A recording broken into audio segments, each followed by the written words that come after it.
Nick, there's an accident on Turnpike, so we run. What's your thanks?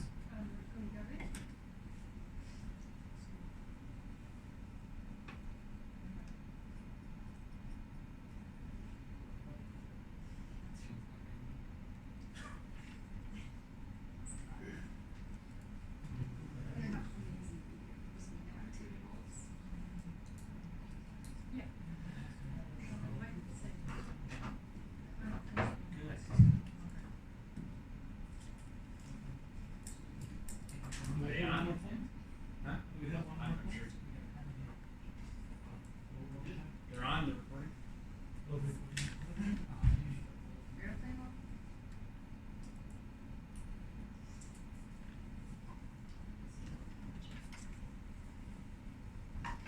You ready, Professor? Give me 1 second. Just Okay. one.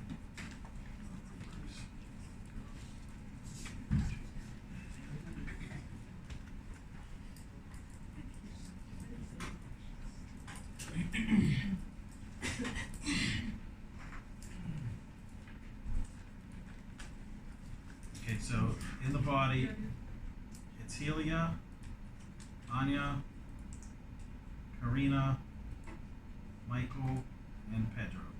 That order, Okay. Ready when you are. Good evening. We're here tonight to show you methods that each and every one of you can use to achieve unified goal and drive to success.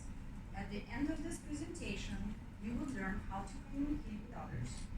You will learn about types and strategies of dealing with conflict, how to work with others, and how to present your idea to others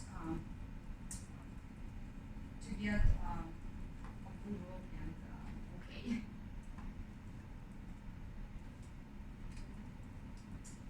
So our team, I'm Heidi, and for the past 6 years I worked in Estonia at the Compomizzi fund as a statistician analyst. My name is Anya Price, and I work at Aura Digital. It's a software consulting firm based in West Palm Beach. I'm a manager in finance and HR, so not surprisingly, with the topics that we're going to cover tonight, I'm familiar with pretty much all of them because I have to deal on the HR side with conflicts and communication. And we really hope that tonight we're going to guys learn and take something back home with you. Hi, good evening. I'm Corina De Maria, and I'm treasurer analyst at work in Calyx Aerospace as a program administrator, and for 21 countries, handling 90 credits. My name is Mike Costello. I work for Fluid Flow. We do engineered products for commercial industries, power industry as well. I've been doing that for over 10 years and do a lot of work with both clients in the field as well as engineers in factories all throughout the United States and Europe. Finally, my name is Pedro Torre. I work with Provi Capital Partners. We work providing better financing options for Latin American countries and emerging markets. We specialize in brokerage and finding a better advisory service like M&A and improving the balances of the companies.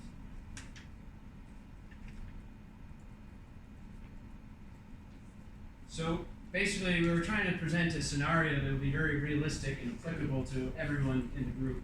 And the only thing that we could come up with that made the most sense to all of us was to use our group as an example of how to overcome some of the constraints, both of time and of cultural diversity, which ironically is our chapter, to get a production in front of you guys, something that would be informative, yet hopefully something entertaining that you take a little some value from. So our scenario was you walk into a meeting and your boss assigns you a task, and he says, 6 days, I need this project to be completed. And you say, okay, well, who's my group? 4 people you've never worked with.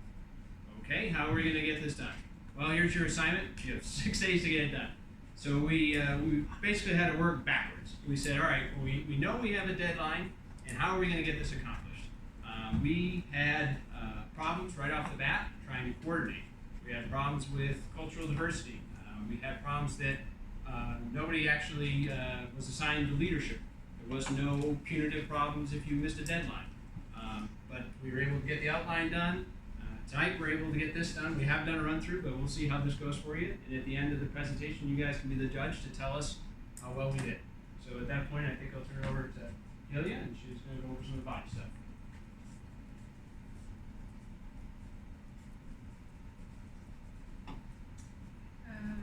So we're going to talk about first problem solving in teams and procedures. Then after that, conflicts, cultural diversity, communication skills in effective teams, and finally Pedro will finish with plan, research, organizing, and delivering the idea to the group. So my topic is going to be problem solving in team and the procedures. So I'm sure that all of us has worked in the teams, and all of us know how challenging it can be actually. So and this is needed to the team to be productive, reach the common goal, and like our example, in general, a group of 5 is considered to be most productive team. First, I'm going to talk about the characteristics of effective problem-solving team. First and foremost, the team should be very well prepared and organized to listen any kind of problems. Then it's very important that the team receives periodic trainings in group dynamic skills, and nowadays, especially in technologies, to keep virtual meetings, and it was sometimes a problem in our team actually. Then the group should examine members' assumptions and opinions, because they should be questioned very well, because every opinion or assumption is not the correct one. Next, the team should evaluate every possible solution, and also the group should avoid group thinking to let the team express their ideas more freely. And nowadays it's very common that every group have different people from different countries, which leads to the necessity to manage cultural diversity. And Karina is going to talk about cultural diversity later on. But as a fact, multicultural groups can be very efficient, creating multiple different alternatives. And finally, a group can operate virtually if face-to-face is difficult because of distance or whatever. But by the book, and I think personally that face-to-face meetings are more efficient to keep members fully invested because of the presence of non-verbal cues, instant feedback, and exchanging more information. Next, I'm going to talk about the basic problem-solving procedures. And I would like to quote Albert Einstein, who said that if I had 1 hour to solve a problem, first I would think about the problem 55 minutes, and after that finding solution next 5 minutes. So this actually leads to my first step, that first the group should understand and define the problem and clarify any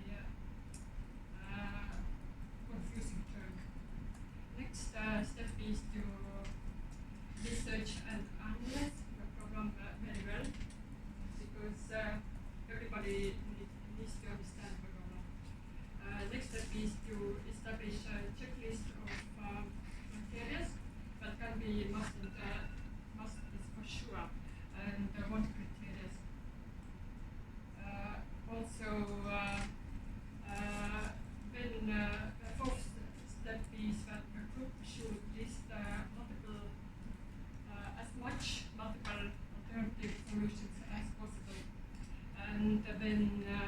evaluate each alternative. When listing multiple solutions, brainstorming or other group techniques can be used. And final step is select merit best majority using consensus, compromise, or vote. In our group, Anya is always the one who likes to vote everything. It's pretty good. And then finally follow up implementation and success is failures. And you can only guess how much or how well actually our group followed these guidelines. And next, this problem solving can actually lead to bad conflicts, and I guess going to talk about it. Yes, let's talk about conflict. There are studies being done in 2016 to show how persuasive conflict can be in the workplace. As you can see, it can significantly be influenced by stress, a lot of work, perhaps even personality clashes, and at the end, it can potentially cause project to fail. But how would you deal with a conflict? What would you do?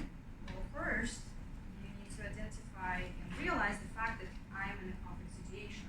Once you do that, you will apply the right method how to deal with it. According to Hamilton, there's two types of conflict.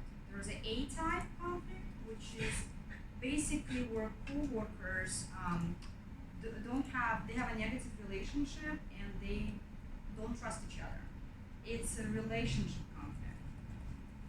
C-type of conflict, on the other hand, is where there's a strong relationship and people trust each other and they work well.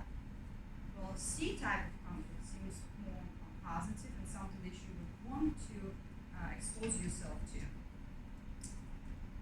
Typically with this type of conflict, and I'm talking about C, people tend to come to meetings prepared because they want to defend their ideas and viewpoints.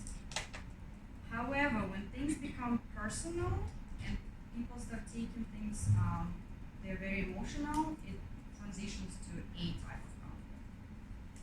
Let's look at two examples. Which one is A and which one is a C type of conflict? So this is how employee addresses a coworker. You apparently did not do your part of the work and look through the whole plan. Did you get a chance to look over the second part of the plan? Which one is a A? Which one is a C? A is the top. Correct. Now, can you tell what the difference is? Well, the first one's very accusatory, just by the usage of the word you. At least. You're absolutely right. The first one sounds very like you're accusing or maybe even insulting coworker. When, on the other hand, the second one, it's basically the same idea, but it's structured in a question form, which is less controversial. Conflict is very expensive. When you have employees engaged in conflict, it could hurt productivity, efficiency of the team. It can, like I mentioned earlier, it can cause the project to fail or not to be completed on time. Businesses spend a lot of money to educate their employees how to deal and manage the conflict. That's why a lot of companies do in-house training. They FAU offers leadership boot camps. So, okay, well, I'm in a conflict situation now. How do I manage it? Well, there's a different ways you can do that. One way you can avoid or withdraw from it. It's basically you want to maintain the neutrality. The other way you can handle it is accommodating or choosing to give up. So this is where you want to keep everybody happy. You can compromise by trying to find a neutral solution. However, even though you choose something everybody can live with, you have to give something in return. Competing is the one that you convince others your way is the best way. And the last one is the collaborating, so you basically search for solution that everybody agrees to. of what method you choose, there will be an outcome, and as much as we want to have win-win situation, I apologize for this book, but it's not always the case. Somebody might lose, someone wins, everybody loses, but obviously everybody is looking for a win-win situation. Another way of taking conflict seriously is it's not only in the workplace. You can find yourself in conflict situation by with your spouse or with your friend or neighbor or even a stranger. So you need to recognize who you're dealing with and then apply the correct method. As I mentioned already, you need to consider personalities, but you also have to remember that we all come from different backgrounds. In which case, it's important to know and consider cultural diversification. I can't believe I pronounced it right. And Karina's gonna elaborate a little bit more about it.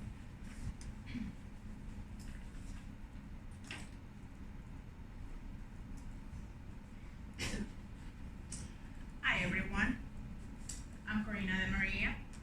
I'm going to talk about cultural diversity. How many people in this room speak another language? Just raise your hand. 1, 2, 3, 4. Wow. What language do you speak? Spanish. Spanish. And you? French. Arabic. And French. French. Wow. This is a great classroom with a lot of diversity cultures. Great. So, building and maintaining relationships in the workplace is important. Not only to be a leader, worker, or a client. Conflicts are the main reason that the people broken relationships.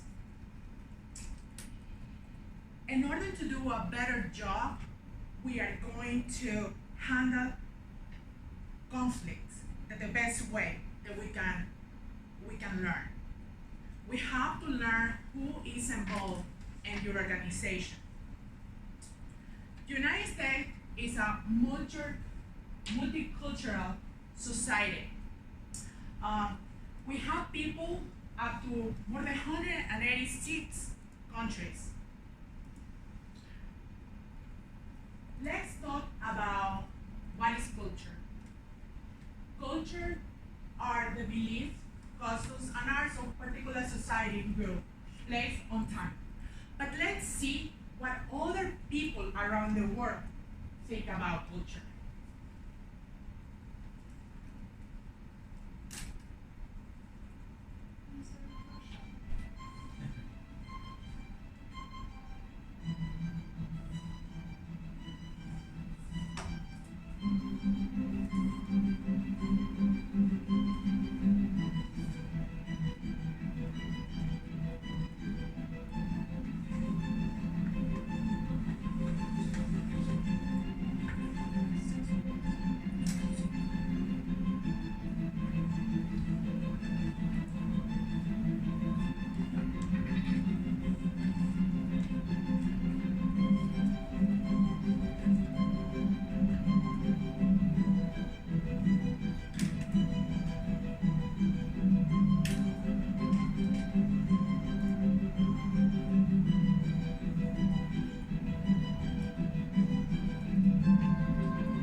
I will keep in mind that culture is something to unite people. As a treasure analyst in my daily basic work, I deal with 21 countries. And I'm going to give you suggestions, tips, and strategies to how to handle these conflicts inside in the organization.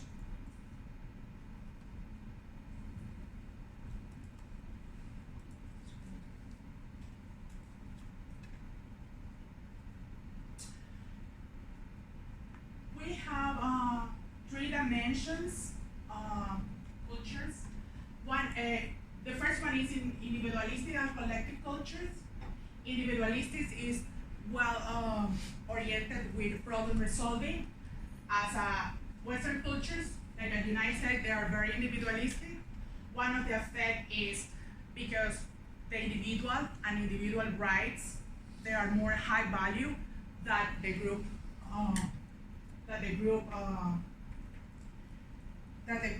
values.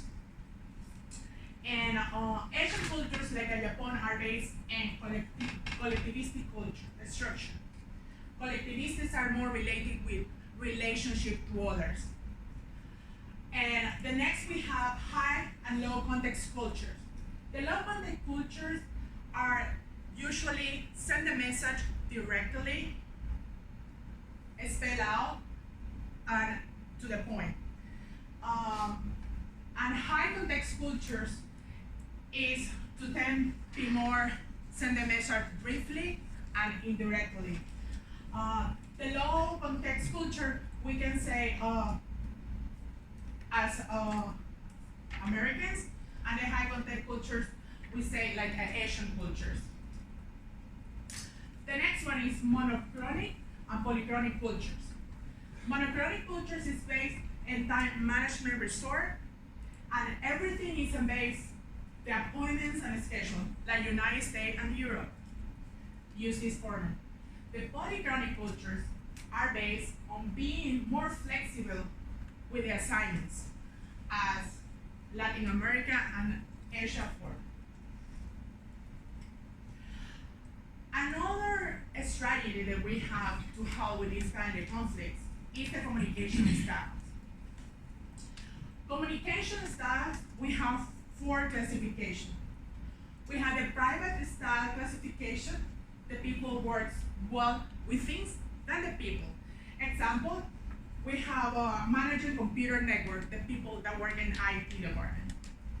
And these people can be very productive. In the dominant style, people have to work well with high pressure, stress, to resolve problems and conflicts in the crisis time. Dominant people, we can, I have experience with German culture. They are very strong they have very strong personality. Sociable style, that's people that are good listeners and like to work with their peers. Everybody likes them. And for example, we can say the social style, somebody that work in human resource. And the open style, we have communicators that appreciate work with another type of people. They are very sensitive to the others. They like empower people, more active in roles to organization. We can say people that work with medical field. Before you move on, you work with 21 countries. Give Yes. us an idea what it's like real quick. Sure. Because that's fascinating. I usually do the implementations, and I did one implementation in APAC, and in APAC countries, there are Singapore, Hong Kong, and Australia. And to get that project on, it was very critical. In short time, I worked with so many different people and departments, but we get it done. And it was one of the issues I have, believe it or not, more than the project, it was deal with the people. So now Michael Stead is going to talk about communication styles. Thank you.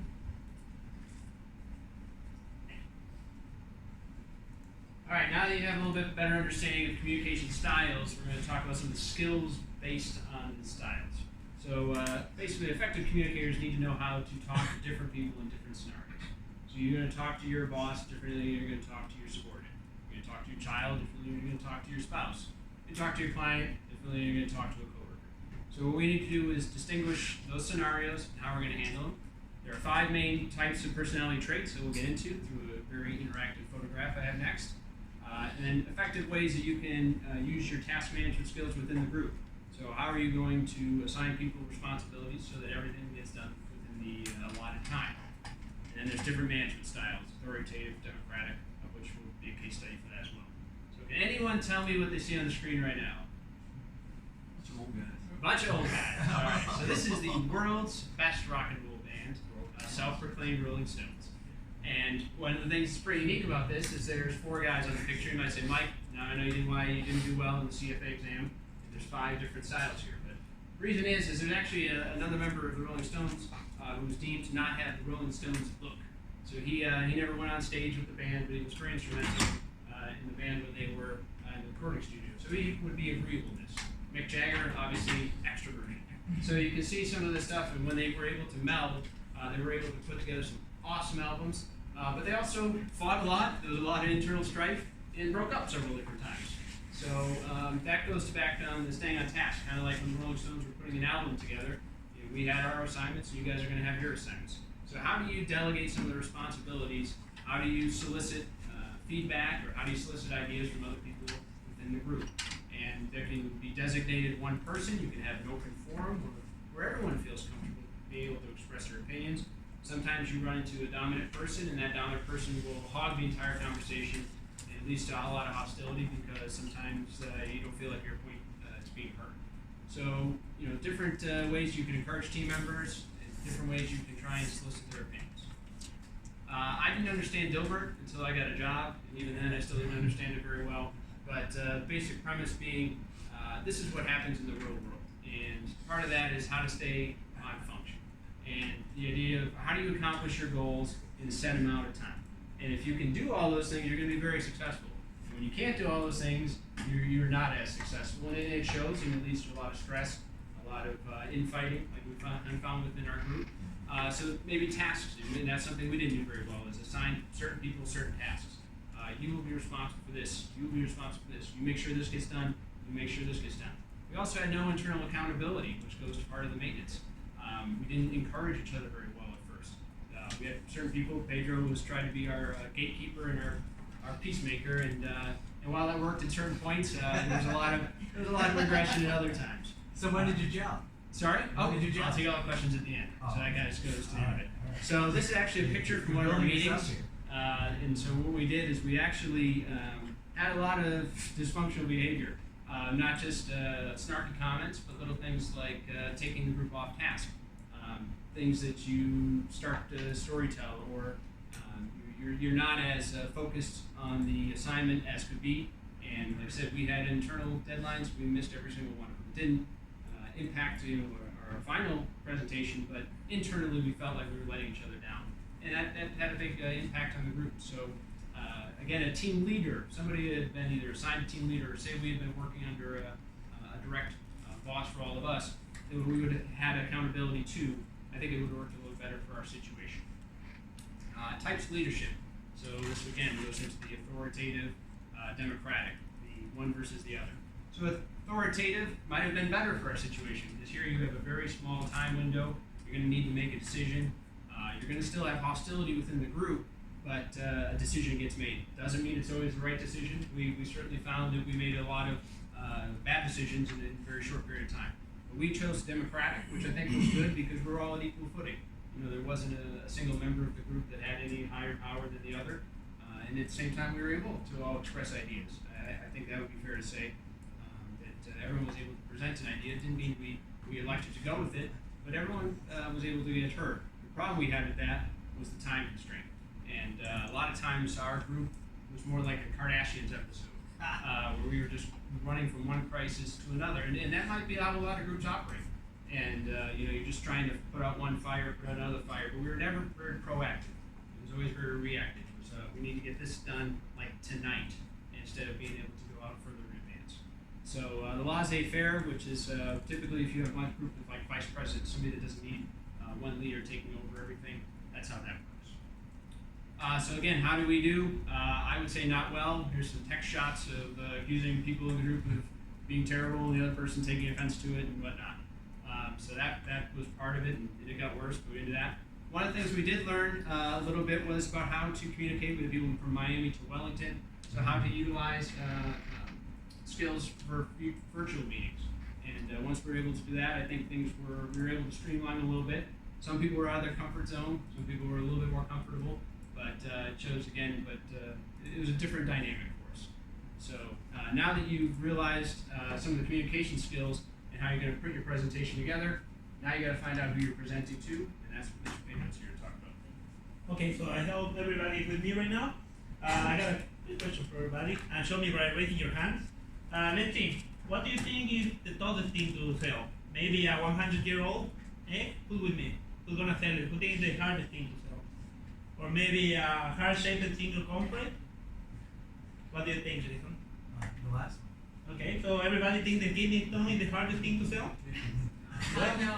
What about you, Anthony? What do you think is harder? Can you just buy the egg? Can you sell it to yourself, or that you can do that? Well, let me surprise everybody, and maybe everybody's not gonna be expecting this, but there are no bad ideas, Oh, but there are plenty of bad people for selling. Maybe it includes most of us, because I can tell you, those three things sold by astonishing values, and the most expensive one was the kidney stone. no. It's all based on how you sell it.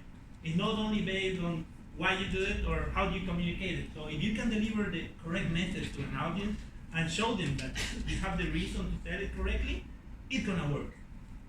So how do you deliver the right message? Let's go back to it. So are you gonna try to persuade your audience, or are you gonna try to inform them? You have to always be clear on what your purpose is gonna be. So like here you can see, the first image is just trying to inform, and to persuade, and turning no into yes. That's what a good salesman tries to do all the time. And what about the audience? So if you know your audience, how many are of them, right? Like, what is the topic you're gonna be presenting? Or do they know the topic? Do they know you? Like, you have to make yourself all those questions. And if the audience forced to come, like most people here today, right? So I know you. I know you. You don't want to come today. That's okay. But yeah, we can keep moving. So do they know me? Do they know the one who's presenting? Because it's gonna be easier to bond with them, with the audience. And do they have anything against you? I don't know. Maybe somebody here has something against me and never told it. But okay. So what are your types of audience? You always have to identify the audience you have. In this case, we have the friendly audience that's going to be interacting with you, it's going to be following with you, and it's easier to engage. When you move forward to the neutral audience, it's more like the one that will just be sitting there and maybe not participate, maybe just sitting quiet. Then we go with the uninterested audience. Maybe here like not interested at all, but okay. And then we go into the hostile audience. That's the one that will be maybe booing you or trying to make you feel bad. So all comes down to knowing your audience. If you know the kind of audience you're gonna be facing, you prepare ahead and try to handle them. You have to make sure you got your audience. So once you know the audience, what you're gonna talk about, right? So usually the topic is gonna come to you preset. Somebody's gonna present it for you. You're not gonna be choosing the topic, but usually you have to be prepared, right? So after you know the topic, then don't forget, always keep calm and organized. Because once you are ready to present with the topic, how are you gonna present it? You have to organize the presentation, organize the body of it. If you don't have an order or organization, you're gonna be losing the people, right? So how are you gonna introduce the topic to keep everybody into it, so to engage in your audience? Then, how are you gonna present the conclusion? Always keep the order. And the final details is when you're gonna be adding the transition, when you're gonna be polishing your pictures, you're gonna be putting videos, and you're gonna be making it more engaging, more interesting. So, how do you deliver the presentation? In this case, we're doing speaking. And for example, you can do it extemporaneously. Maybe we are not doing it today. But using visual aids, like we're doing right here, we can do it from memory, like some people try to do all the time, or using a manuscript, like I saw Karina done before. And you have an impromptu speaking, where you will just try to go with the flow. So, what can I tell you about the effective delivery? It always look confidential and relaxed. How you gonna make that? Oh, there's plenty of tricks you can use. But one very important one, I was teaching earlier, just play with something in your hand while you presenting in front of the people, and it will keep your brain in place. Always maintain an exciting delivery. Try to keep your people engaged. So let's not forget, is everybody with me, right? So the key for a successful presentation is to always understand your audience and always being confident, or at least fake it till you make it, right? And I cannot be hesitating more on this. Order. You cannot forget to put order in your presentation. Order and organization, and do your research. Always. Be prepared to what you're going to present and know your topics. Avoid being tense. Try to be relaxed. Maybe joke a little bit with your audience and see how they respond. If they're hostile, okay, try to relax some other way. And always prepare ahead of time. I hope you always can remember this. If you're not prepared, you will be tense and you will be nervous. So that's gonna cause a big problem in your organization and your presentation. And that will be a failed delivery of the message. Okay? Yeah. All right. So that's kind of the body of ours. So on the conclusion, to kind of summarize everything we talked about, different communication styles, cultural diversity, knowing your audience. We struggled at the beginning part of it on knowing ourselves and laying out the group, staying on task.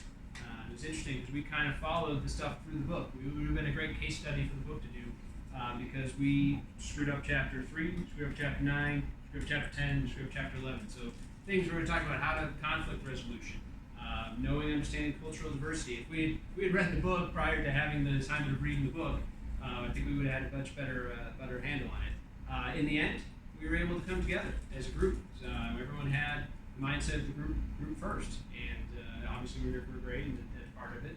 But I think honestly, we learned a lot just about how to handle different conflicts that arise, how to handle internal stuff, how to set a deadline, and I think that was very beneficial. Anyone else have any other stuff to chime in on? But I think that was very good. This time, I think we had a survey that you prepared for you guys. I'm going to distribute a survey. It's a short survey, so you can know what kind of communication style do you have. So we're And you gonna, can, the instructions are there. we're gonna hand this out. If you want to fill it out, we're gonna try and get it back to you today. If we can't get it back to you today, we're gonna have it back for you guys by next week. But just answer truthfully, and we'll let you guys know how you do. It is for a grade. So just put your name on top. At this time, though, we'd like to open it up to any questions anyone might have. Yeah, you've got some suspense. How did it work out? You said I can only speak for myself. Speak for yourself. I honestly Seemed don't. like it was a good presentation. What worked It out? came together, like a lot of probably live television, right? Where you have every scurrying at the last second. Hey, this is not right. Costume's not right. Script isn't right. Script rechange. This actor's sick. Oh, are we still for time? Okay. So the idea being, how are we going to get all this done? And in the end, I think we did a pretty good job. I know one of those situations though where you see the sausage made, and you sit there and go, oh, all right, I don't feel like sausage this week. You've had enough of it. But I thought we did pretty well. And I let them speak for themselves. It was in the beginning, just like Mike mentioned, it was a tough experience. But what would be beneficial if we would have read these chapters before we would place the group? We would probably know better versus try to come together and come up with a plan, especially in the short time that we were given. But at the end, paper was completed, presentation was done. I feel like we did improve on the communication, maybe not 100%, but overall we did. And this was very interesting group. We have a variety of culture. Mike is from here, US. She's from Russia. Helia is from Estonia, and Pedro and we are from Ecuador. So it was quite interesting to see the background. Two very different. In a positive way. Okay, yeah. Because I am from the coast side and he is for Thailand. Highlands. But it was like the United Nations or something, right? Yeah, Like you United have a Nations. group of Florida people get together, like, oh, let's get it done the Florida way. But the United Nations is like really, really slow, right? And it's part of it is you have to take account a lot of different personalities, a lot of different experiences. And certainly, I was new to that part of it. Well, the way you presented, we wouldn't even have known you had a conflict if you hadn't said it, right? So it's just kind of curious how it all turned out. No, I thought we were trying to be relatable. Because I imagine, I don't know how, this is a two cohort, I don't know if there's a third Two cohort, cohorts. but two cohort. So I had never met some of these people before. And literally it was like, here's my phone number, we need to get a meeting going. So that was interesting. I've typically worked with Matt and Nick in the past, and over 10 months, you build a little bit of a rapport with people you work with, right? Yeah. And we all have our strengths and weaknesses. We focus on this, we focus on this. Here we had to learn all of that and simultaneously get everything done. So it was a little bit different, Within a short time. very short time. So it was Yeah. interesting. And I think we all pretty much have the same experience. I've been working with them before and I had a good experience working. Everything was organized. Perhaps it was structured differently, smaller teams. I think the fact that just we were picked versus we had an option to pick ourselves, which can happen in a work environment. You could Yes, it replace. does. But think about it, if you work with a client, right? You don't know the client, so but you nevertheless have to deliver, right?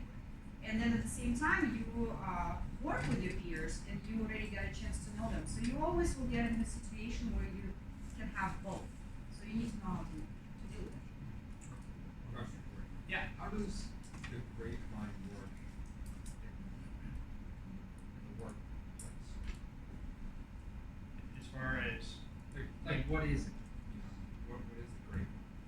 the grapevine in the workplace, communication skill within a chapter. It's the background chatter that goes on the grapevine. Oh, I apologize. Oh, Like you heard something through the grapevine. Like what does that mean? like you're trying like a rumor mill kind of Yes. thing. Oh, I guess that would be it. I mean, if unsubstantiated rumors, right, would be word through the grapevine, like the song, like, that part of it. What do you Are you think? asking how it works? Oh, I don't know. What are your thoughts on it? Or, Oh, I think it could be very detrimental. I think if you start believing all the unsubstantiated gossip you hear, that doesn't mean it's wrong, I guess. But at the same time, it could be one person's opinion. It could be again, it could be right or wrong. But it could have deleterious effects to the group as a whole. I think. Yes, thanks. They trying to. Yes. What do you expecting is the best type of style of leadership in the workplace? So you mentioned Authoritative and democratic. and But again, it probably depends on the task at hand. So if you have a task at hand, like say leading the United States, it sounds great to be a democracy. And like, oh, okay, we'll all have a direct democracy. All 322 million people are going to vote, but that doesn't work, right? Or it doesn't work very well. So we try to representative democracy, where okay, 435 people will get together and they're going to make some laws. But all at the end of the day, right now it comes down to one person, and that person has the ultimate decision if a law is going to be passed. So in that aspect, I guess the authoritative works best for making one single decision. And it doesn't mean he doesn't solicit the input from other people. You may not, but other people do. And but in a democratic one, which I think we were, it was more we were all peers at the same time. So you sit there and go, okay, none of us had a rank where we were above the other person, where we could, hey, I demand you do this, or vice versa, right? So or even if like you talk about like a client situation, so the client could have said, hey, I demand you guys get this. We didn't have that. There was a point where we all share our own equal responsibility in the project, right? But I think at some point we had the lack of somebody to tell what to do, or somebody to step in and say, you know what, you do this, you do the other thing, because we have a little bit what we say in Latin America sometimes, is that what is owned by everybody, it doesn't belong to nobody. So when we were sharing all of it, like at some point you said, okay, I will just do my part and that's it. But there were some collective part that had to be done, and we had to work together to solve it. Yeah, and I think they've had a tough time breaking out of that individual versus group mold, where we sit there and go, okay, well, my part's done. And it's like, well, yeah, your part is done, but on the grand scheme of things, it's everything done. And instead of taking full ownership, I think we got there eventually, but initially it was, well, I'm done. It was 5 I'm done instead of we're done. And when we got to that collective point, which was about 5:28 p.m., we were much better off. So, if you had to do it over again, would you want to appoint a leader at the very beginning? Absolutely. Absolutely, I think Yeah, we're good with that. absolutely. Which is very ironic. Like, for example, my background in Russia, it's funny because the reason we kind of fell at the beginning is because we kind of respect each other. Nobody wanted to show that I am maybe should be in charge and bigger or better than you. Where in fact we should have somebody to step in, like okay, let me control you, right? So the things are done, the project is completed on time, and everything flows as it's supposed to. So you just have to use your own judgment and hope for the best. Yeah, and again, I don't think anyone had a set of skills where it was like, I've been communicating for 20 years, I'll handle this, and you do this and delegate. We were all learning it simultaneously, so that was part. So you were doing it with a lot of stress up front, probably. Oh, absolutely. Yes. That's Yeah, probably we what had, like I happened. said, we had that. We had 3 a weekend, and so we got the assignment Wednesday night. None of us had even read it, so you read like Thursday into Friday. We tried to do some meeting on Friday. I think the village met, and then just 3 day weekend. Some of us already had prearranged plans. So we met again Sunday. We were doing some work. Monday we were doing some work, and then we'll do Tuesday. So it was literally trial by fire. The fact that you use yourself as a case study actually makes it fascinating. Well, I thought it'd be realistic. I didn't know at the time you guys weren't doing it simultaneously, but the idea being, I thought it was very relatable. It was. Yeah. So I noticed you guys each did like a kind of unique presentation style. Like Mike used a lot of different pictures, used a lot of videos and some bullet points. Which one do you think is most effective? I It can't feels really. like it would be your judgment. It would be your guys. What do you think? The picture's pretty funny. Sometimes what I can give you like as a background, when I have the better result is by using mostly bullet point and keeping it short and easy to read for the people. Because if you see just one word in the screen and you hear me talking, you're gonna be paying more attention to what I'm saying. Because if I put a lot of text, you're gonna have you're going to be trying to read it, and that's gonna shift your attention from what I'm telling you, and maybe stay with something not so important. But if I rather give you one word, and that word is gonna be saved on your mind, and when you hear the word, you're gonna remember what I talk about. At least that's what I hope. But yeah, with my experience, the most of the presentation I have given before, people always tell me I like when you use just bullet points and talk about it. Any other questions? Yes. So going into analyzing your potential audience, what would you feel is the most important elements of analyzing an audience? Well, one of the most important parts when analyzing your audience is there are two keys to it, right? The first one is if you know you're gonna be posting and there's any way you can prepare ahead of time for that audience. Like in this case, I know most of you, right? But let's say I didn't know anybody, so I would just arrive early and try to go around the crowd room, see who's in the audience, maybe try to introduce to 1 or 2 people, and maybe a little handshake that will create some kind of link between those 2 people. In some case, kind of force you to be in the presentation. You will feel more committed into it. And the other way to gauge your audience or to understand them is look how they react in your presentation. Like usually people will be looking at you, looking away, doing something else, playing with the hands, playing with the phones. Like nobody look at the project hand, right? Nobody what? Nobody look down into the pants and the snacks. Oh, so I thought you said. Except when they're chatting on the phone. You heard right. Yeah, I heard right. Thank you. Do you have any more questions? Yeah. Did you use any like virtual team like methods like Skype or anything like that? Like any like did you use that or no? We did. And there was a snapshot on one of the slides. Was it helpful?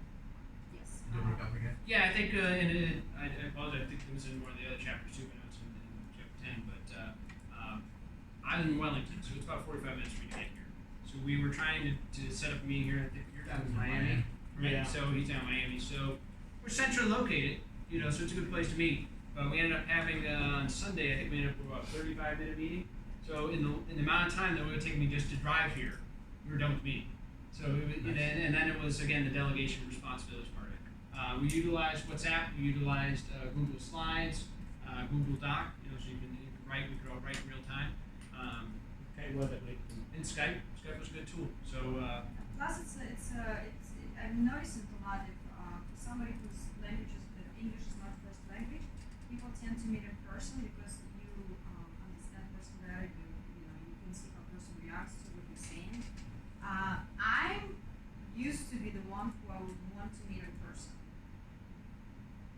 Mike kind of converted me the other way. So when I tried Skype, and to this point it took 35 minutes, I was like, wow, I Good use have. of time. It was. So I actually, doesn't mean that I'm not going to have meetings in person anymore.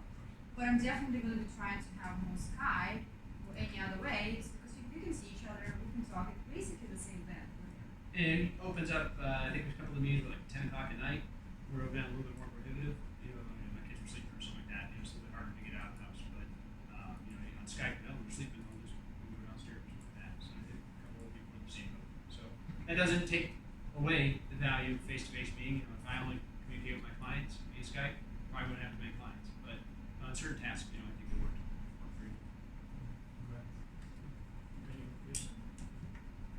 Any questions for me? Good.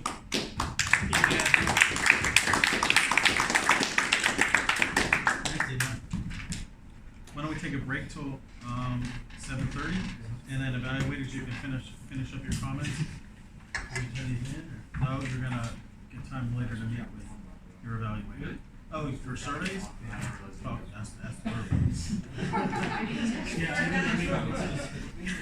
I figured that was like give you like. No, it was like a hard question. Well, thank you very much. If you guys just want to leave these up. I'm not out here. I filled this out for all of us.